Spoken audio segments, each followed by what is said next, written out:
Hi friends, welcome my channel चौ style. चलो આપણે હેન્ડબેગ બનાવીએ, જેને શોપિંગ બેગ પણ કહેવાય છે કે તમે ગમે ત્યાં લઈ જઈ શકો છો। તો મસ્ત નાના એવા ટુકડામાંથી આપણે હેન્ડબેગ બનાવશું। ચલો પહેલાં હવે આપણે એનું માપ જોઈ લઈએ।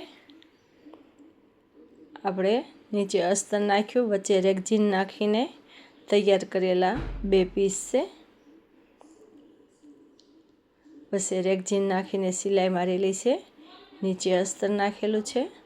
તો એની પહેલાં લંબાઈ જોઈ લઈએ। લંબાઈ મેં એની 16 ઇંચ લીધેલી છે અને પહોળાઈ એની 12 ઇંચ છે।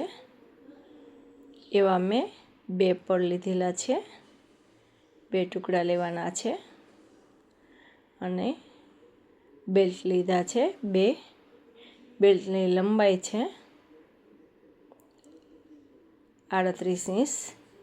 38 ઇંચના બે બેલ્ટ લીધા છે।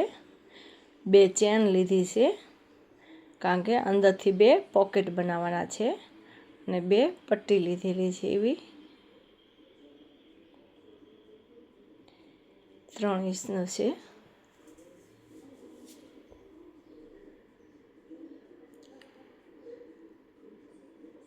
તો ચાલો આપણે પહેલાં એને પોકેટ બનાવવાનું છે અંદરથી, કારણ કે તમે કોઈ પણ વસ્તુ રાખી શકો, એટલે બે સાઈડમાં બે પોકેટ બનશે। અંદરથી સેન નાખી અને આપણે પહેલાં પોકેટ બનાવીએ। તો ચાલો સેન ફિટ કરી દઈએ। પહેલાં જે કાપડ લીધું છે તેમાં આપણે ચેન ફિટ કરવાની છે। ફ્રેન્ડ્સ, અંદરથી તમે જો પોકેટ બનાવશો તો તમે કોઈ પણ વસ્તુ તમે રાખી શકો છો અને એકદમ પેક પણ રહે છે।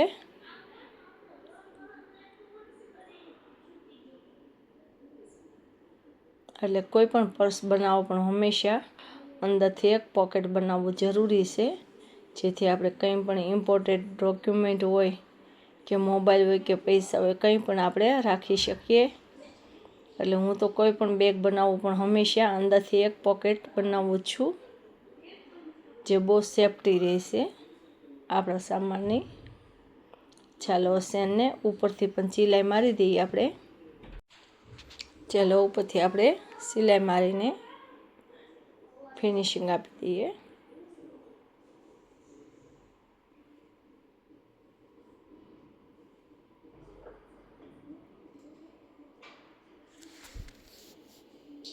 હવે આપણે એને જોઈન્ટ કરવાનું છે। તો આપણે જે પડ લીધું હતું રેગઝીન ચડાવેલું એની સાથે આપણે જોઈન્ટ કરી દઈશું।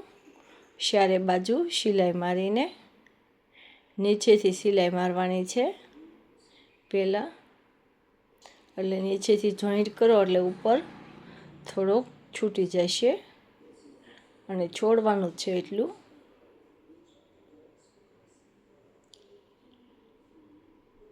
તો આપણે સિલાઈ મારી દીધી છે, વધારાનું કટ કરી લઈશું। આપણે એમ બે બાજુ આવી રીતે પોકેટ કરી દેવાના છે। હવે આપણે બે બાજુ પોકેટ થઈ ગયા છે, એટલે બેયને આપણે કાપડને જોઈન્ટ કરી લઈશું। પહેલાં એક સાઈડ નીચેથી જોઈન્ટ કરીને પછી આપણે ખૂણા ઉપરથી બેલ્ટ લગાડવાનો છે। બેલ્ટ લગાડી અને સિલાઈ મારવાની છે।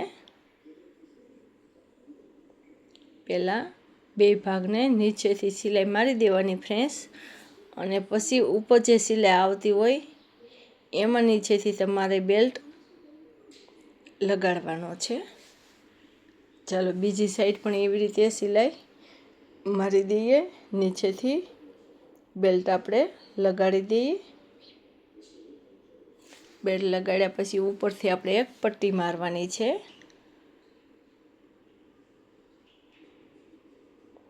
તો ઉપરથી આપણે હવે પટ્ટી મારી દઈએ।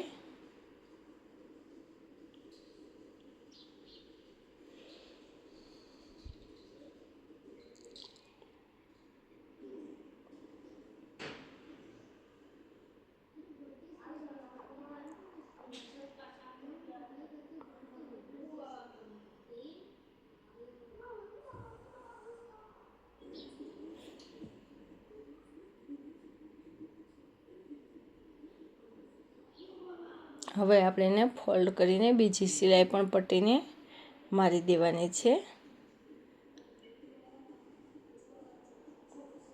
આપણે એક બાજુ નીચે બેલ્ટ લગાડ્યો છે, હવે એ બીજી બેલ્ટની બીજી સાઈડ આપણે જે આપણે પટ્ટી વાળી છે એમાં આપણે સેફ્ટી પિનની મદદથી નાખવાનું છે અને જે ખુલ્લો ભાગ આવે ત્યાં આપણે સિલાઈ મારવાની છે। જે સાઈડનો બેલ્ટ હોય એ સાઈડથી નાખવાનું અને બીજી સાઈડનો જે ખાસો આવે ત્યાં આપણે એને સિલાઈ મારીને ફિટ કરી દેવાનો।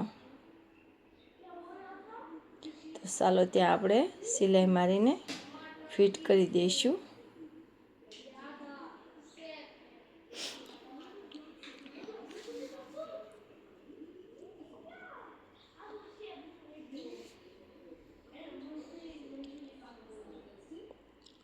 અંદરથી વાળી અને સિલાઈ મારી દેજો, જેથી બહાર દેખાય પણ નહીં। બે સિલાઈ મારશું જેથી મજબૂત બને, કારણ કે બધો વજન બેલ્ટ ઉપર હોય છે।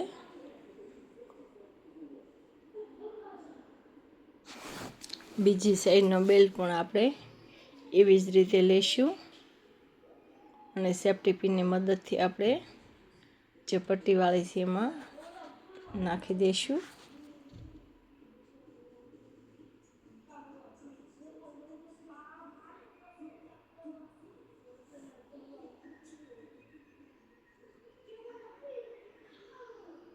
અને પછી એને આ સાઈડ સિલાઈ મારી દઈશું।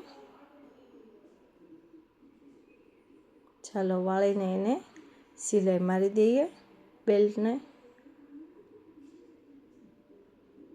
આપણે સિલાઈ મારી દીધી। જો આપણા પોકેટ અંદર બે સાઈડ કેવા થઈ ગયા છે। હવે આપણે ખોલીને જોઈ લઈએ, પલટાવી લઈએ કે આપણું બેગ કેવું બન્યું છે।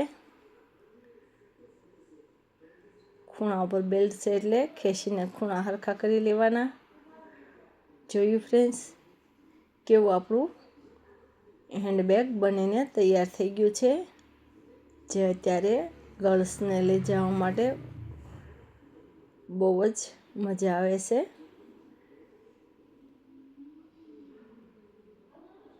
જોયું કેવું લુક આવે છે ફ્રેન્ડ્સ। વિડીયો સારો લાગ્યો તો લાઈક કરજો, શેર કરજો, સબસ્ક્રાઈબ કરવાનું ભૂલતા નહીં। Thank you friends. તો આપણું હેન્ડબેગ તૈયાર છે।